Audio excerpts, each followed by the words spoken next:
오늘 우리에게 주신 하나님의 말씀은 사도행전 27장입니다. 사도 바울이 유라굴로 광풍 속에서 어떻게 했는지가 나와 있는 말씀입니다. 사도행전 27장.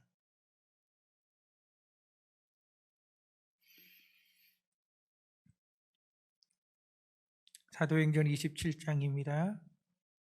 우리 20절에서 26절까지의 말씀입니다. 제가 읽겠습니다.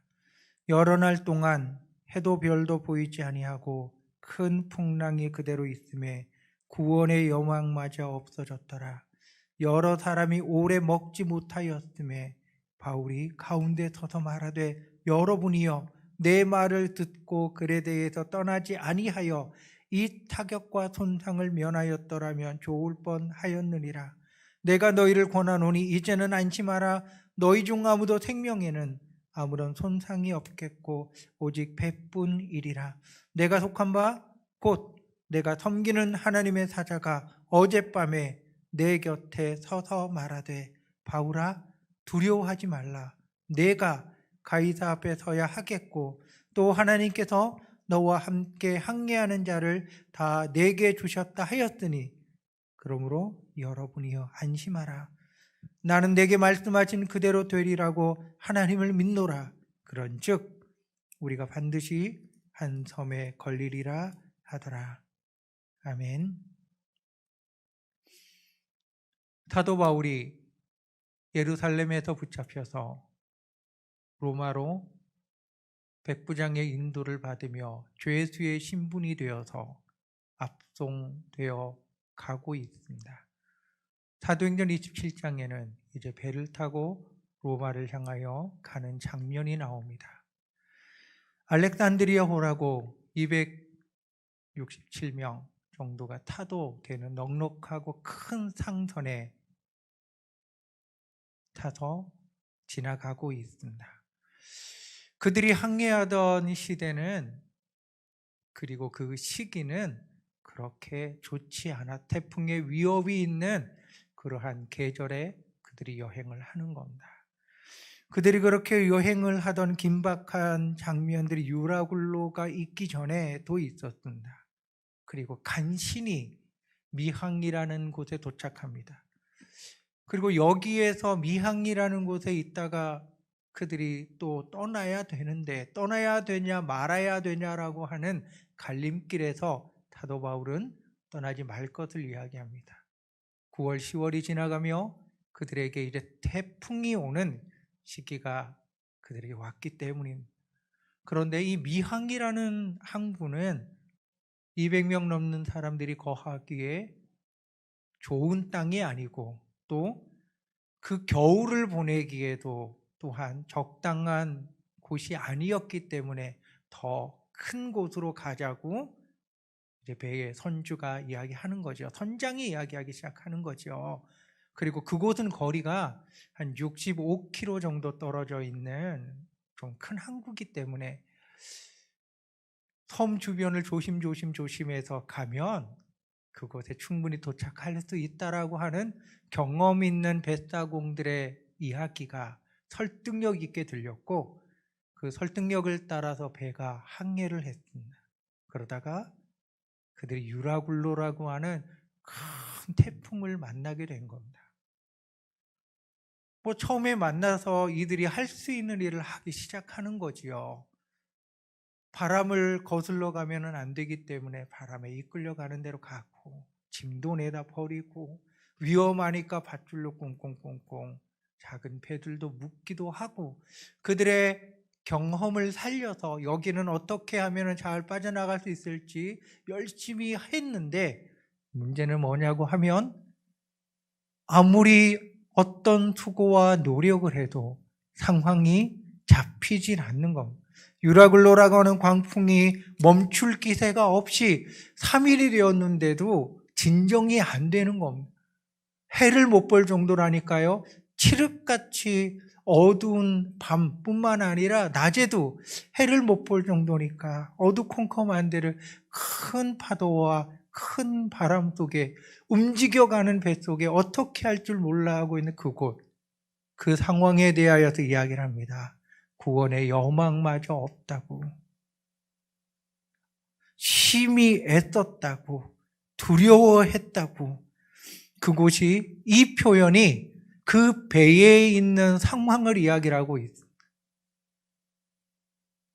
모두 다 구원의 여망마저 없었던 그때에 사도 바울이 지금 이 말을 하는 겁니다. 근데 여러분, 상황을 한번 생각해 보십시오. 태풍이 불고 있습니다. 바람이 불고 있고요. 배가 요동치고 있고요. 사람들이 저마다 어쩔 줄 몰라서 녹초가 되어가고 있는 그곳에 사도 바울이 상상을 해보면 바람을 맞아가며 바닷물을 얼굴에 맞아가면서 크게 하는 소리가 바로 여기에 나온 이 소리입니다. 그냥 조용하고 잔잔한 바다 위에 개미 기어가는 소리로 이야기해서 들린 소리가 아니라 있는 힘껏 그들에게 하고 싶은 말을 큰 소리로 다 하고 있는 겁니다. 사도 바울이 그들에게 했던 말, 그 말이 우리가 읽었던 말씀입니다. 사도 바울이 왜 너희들이 내 말을 안 듣고 떠났느냐라고 하는 표현이 앞에 나와 있지만 지금의 상황이 누구의 책임을 묻고 누가 잘못했다라고 따지려고 이 말 하는 게 아닙니다. 그가 진짜로 하고 싶었던 말이 뭐냐라고 하면 하나님께서 그에게 들려준 그 말씀입니다. 사도 바울도 지금의 상황이 좋은 상황이 아닌 건 알지요. 사도 바울도 두려워했다라고 표현하고 있습니다. 하나님의 사자가 그에게 나타나서 하신 말씀, 내가 섬기는 하나님의 사자가 어젯밤에 내 곁에 서서 말하였다. 바울아, 두려워하지 말아라. 내가 가이사 앞에 서야 하겠다. 하나님께서 너와 함께 항례하는 자를 다 내게 주셨다.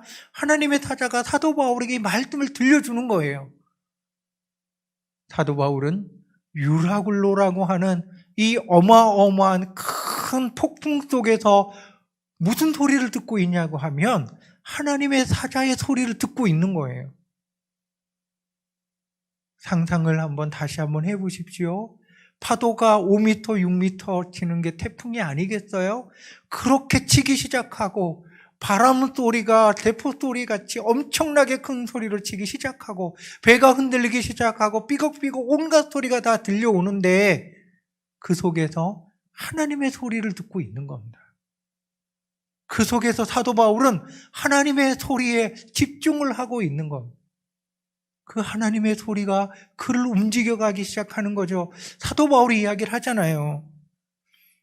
나는 내게 말씀하신 그대로 되리라고 하나님을 믿는다고요. 왜냐? 내가 섬기는 하나님의 사자, 내가 섬기는 하나님, 내가 믿고 있는 하나님, 그 하나님께서 지금 나를 여기에 세우셨고 태풍 가운데서도 나를 안전하게 하여 주신다, 약속하여 주신 하나님이라는 것. 하나님께서 사도 바울이 예루살렘에서 붙잡혀서 어떻게 될지를 모르는 그때에 예수님께서 사도 바울에게 말씀해 주셨습니다. 너가 로마로 가게 될 거라고. 이곳에서 너가 예루살렘에서 복음을 전하였듯이 로마에서도 너가 복음을 전하게 될 거라고 예수님께서 말씀해 주셨습니다. 지금 하나님의 사자도 똑같은 이야기를 다시 들려주고 있는 거예요. 가이사 앞에 선다고요. 사도 바울은 내가 지금 유라굴로 광풍 속에서 구원의 여망마저 없는 이곳에서 모두 다 먹지 못하여, 사도 바울도 안 먹었겠지요. 흔들리는 뱃속에서 뭘 먹었겠어요. 먹지 못하여서 기진맥진한 그 상황 가운데 있다 할지라도 하나님은 그를 반드시 가이사 앞에 세우신다는 겁니다. 유라굴로라는 광풍 속에서 사도 바울은 하나님의 말씀을 듣고 있는 사람, 하나님의 말씀을 고백하는 사람, 하나님을 믿는다라고 당당하게 외치는 사람이 사도 바울이라고 하는 사람입니다. 로마서 8장에 18절에 사도 바울이 이런 말을 그가 고백합니다. 지금 현재의 고난은 장차 우리에게 나타날 영광과 비교할 수 없노라고 분명히 사도 바울이 말씀하고 있습니다. 생각하건대 현재 고난, 내가 지금 고난 가운데 있다고요. 그런데 이 고난은 앞으로 나에게 닥쳐올 영광에 비하면 아무것도 아니라고요. 그런데 여러분, 더 중요한 게 있습니다. 이 고난을 받고 있는 그가 누구냐고요. 로마서 8장을 우리가 18절 위의 부분들을 여러분 쭉 보시면 고난을 받고 있는 그가 누구냐? 17절에는 하나님의 상속자라고 분명히 이야기를 하고요. 그리스도와 함께한 상속자라고 이야기를 하고 있고요. 자녀라고 이야기를 합니다. 로마서 8장 15절에 보면은요, 우리가 양자의 영을 받아가지고요, 하나님을 아빠, 아버지라고 부르는 자들이라고요. 14절에 보면은요, 이 사람이 누구냐? 하나님의 영으로 인도함을 받고 있는 사람, 하나님의 아들이라고 분명하게 이야기를 합니다. 그럼 하나님의 영이 누구냐? 11절에 가보면은요, 예수를 죽은 자 가운데서 살리신 이의 영이라고 이야기를 합니다. 그리스도의 영, 성령이 그분이 우리들에게 너가 하나님의 자녀라고 우리에게 끊임없이 말씀을 해주시고요. 하나님을 아빠, 아버지라고 여러분 부르게 하여 주시고요. 우리가 너가 자녀다, 하나님의 상속자라고 이야기를 해준다는 겁니다. 유라굴로 광풍 속에 서 있는 사도 바울, 그 사람이 누굽니까? 남들이 볼 때는 죄수입니다. 뭔 죄를 졌나요? 뭔 죄가 물론 적겠지만 죄가 중요한 게 아니라 그의 신분이 죄수라고 하는 겁니다. 백부장도, 선장도, 선주도 어느 누구도 그의 말에 귀를 기울이지 않는 죄수라고요. 그러나 사도 바울은 자기를 고백합니다. 나는 하나님의 사람, 하나님께 속한 자고 나에게 하나님이 들려주신 말씀 그대로 하나님은 그것을 이루어내시는 분이 하나님이시라고요. 이 유라굴로 광풍 속에서 선주가, 백부장이 누구를 찾았겠습니까? 요나의 그 밤을 기억하십니까? 그들은 그들의 신들을 불렀습니다. 요나를 깨우고 너 신을 불러라. 그들이 그곳에서 신들을 불렀잖아요. 유라굴로 광풍 속에서는 그러지 않았을까요? 했겠지요.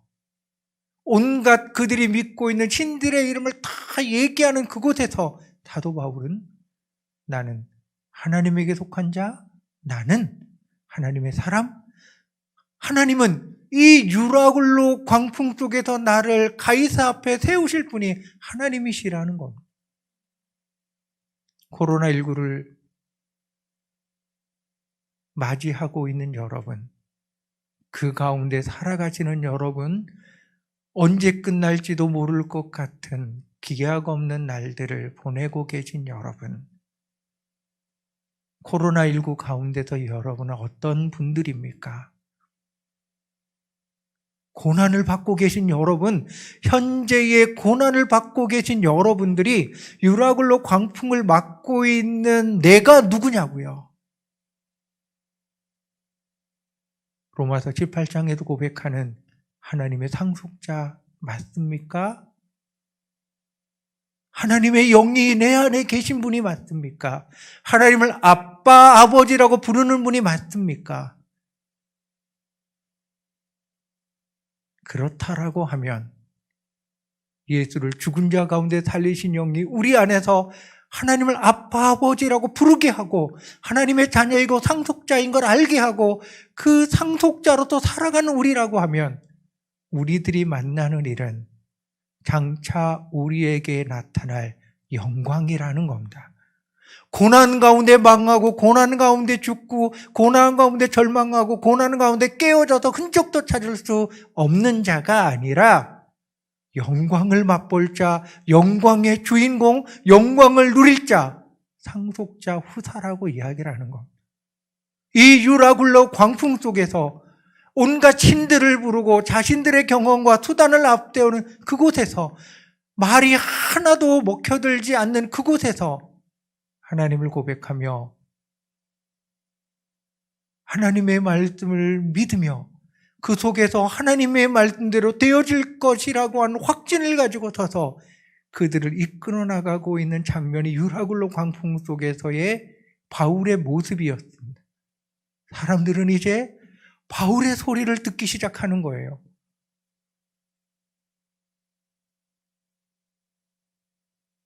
무슨 근거로 바울의 소리를 여러분 들었겠습니까?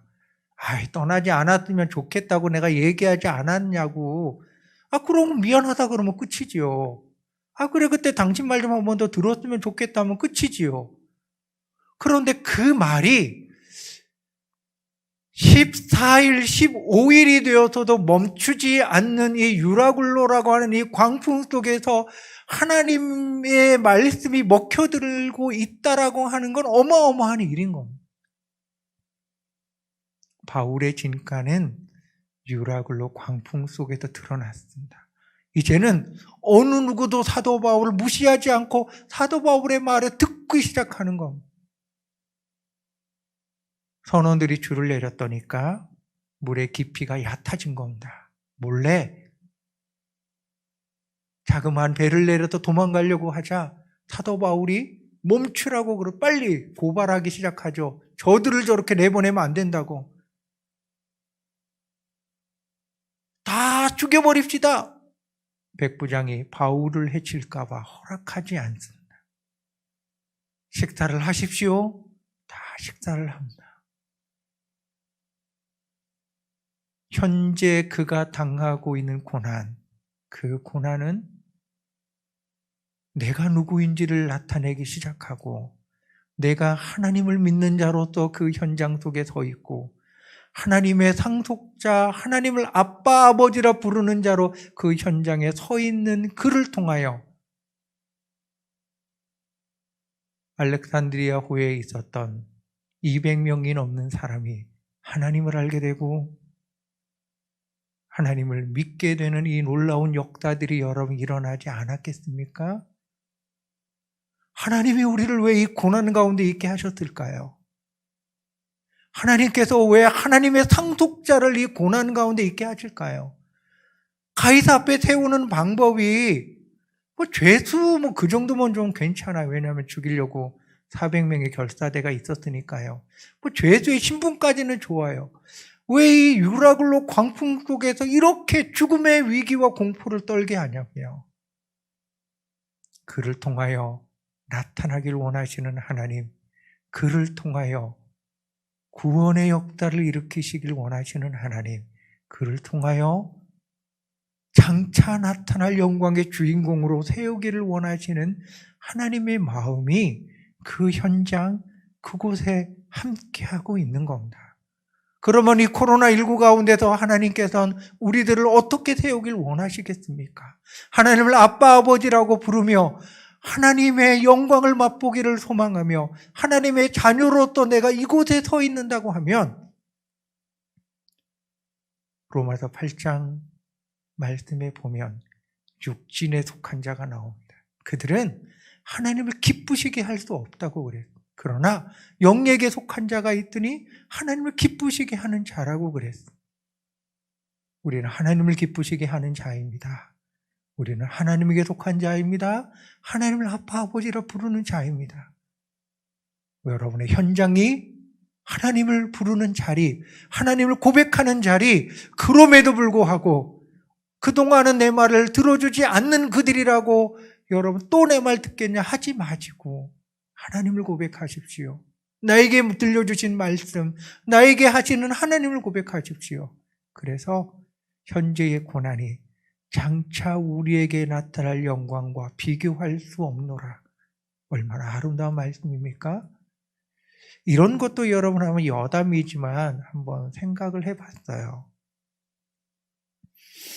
오늘도 부여에 있는 교회에서 코로나19 확진자가 나왔습니다. 교회로요, 계속하여 우편물이 와요. 예배하지 말라고요. 하더라도 지키라고요. 그런데 이제는 행정명령이라고 하는 강도가 있는 말로 끊임없이 오고 있습니다.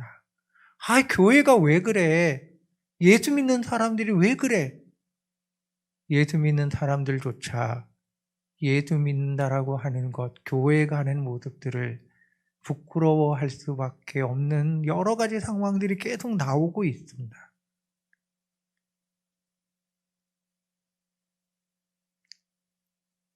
이런 상황 가운데서 여러분, 하나님의 영이 있는 자로, 하나님을 아빠, 아버지라고 부르는 자로 내가 하나님을 믿는다고 고백하고 예수의 이름을 고백하면서 듣는 그 소리, 의를 위하여 박해를 받는 소리, 지금이 아니면 언제 이런 경우를 또 만날 수 있을까요? 내가 예수 믿는 것 때문에 전도 현장에서 당하였던 여러 가지 일들, 그것보다 더 어마어마한 일들을 만날 수 있는 것이 지금의 현실 아니겠습니까? 예수를 위하여서 박해를 받을 수 있는 현장, 어떻게 보면 지금의 현장이 아닐까라고 하는 생각도 여러 번 해봤습니다. 어찌됐든 이제 다시 한번 말씀드리며 마치려고 그럽니다. 유라굴로 속에서 여러분은 누구십니까? 코로나19 가운데서 여러분은 누구십니까? 하나님의 영이 거하는 자입니까? 하나님을 아빠, 아버지라고 부르는 자입니까? 그러면 그 고난이 앞으로 우리에게 다가올 영광과는 비교도 할 수도 없는 지금의 고난입니다. 지금의 고난은 하나님께서 이끌어가는 과정 중에 있는 고난이고 영광 가운데 들어가기 위하여서 밟아가는 하나의 단계일 뿐입니다. 언제나 어느 곳에서나 예수 믿는 자로서 서십시다. 하나님을 기쁘게 하는 자로 서십시다. 그러며 오늘 우리가 불렀던 찬양, 꽃들도 나무도 하나님을 찬양하며 기뻐하는 그날이 우리에게 오기를, 열매 맺으며 주님이 오셔서 이루어 놓을 아름다운 회복과 영광의 그날이 우리들에게 이루어지기를 소망하시면서 우리 믿음으로 이 시대의 주인공들 되십시다. 기도하겠습니다. 사랑하는 아버지 하나님, 지금 고난 가운데 우리가 살아가고 있습니다. 그렇지만 나는 이 고난의 현장 속에서 고백합니다. 더욱더 고백하길 원합니다. 나는 하나님께 속한 자입니다. 하나님의 소리를 들어야 살 수 있는 자입니다. 하나님의 말씀을 고백하며 살아가는 자입니다. 하나님을 아빠, 아버지라고 부르는 자, 양자의 영을 받은 자, 성령이 거하는 자입니다. 지금의 이 고난은 장차 우리에게 나타날 영광과는 비교할 수도 없는 고난일 뿐입니다. 아버지 하나님, 고난에 잡히지 않게 하시고 고난에 무너지지 않게 하시고 고난을 밟고 일어나 소망 가운데 주님을 바라보며 하나님의 말씀을 선포하며 하나님의 사람으로 서서 사도 바울처럼 알렉산드리아호에 있었던 270명 정도 되는 그들을 이끌어 갔던 사도 바울처럼 우리들도 우리 주변에 있는 모든 사람들에게 하나님의 살아계심을 선포하며 하나님의 말씀을 선포하며 그들을 이끌어 갈 수 있는 주인공들로 주여 우리를 세워주시옵소서. 주의 영광을 맛보는 초로의 기회입니다. 하나님의 말씀이 먹혀들 수 있는 초로의 기회, 하나님의 말씀이 활발하게 움직여야 될 지금의 때, 고난의 때입니다. 주여 역사하시옵소서. 나를 사용하시옵소서. 예수님의 이름으로 기도합니다. 아멘.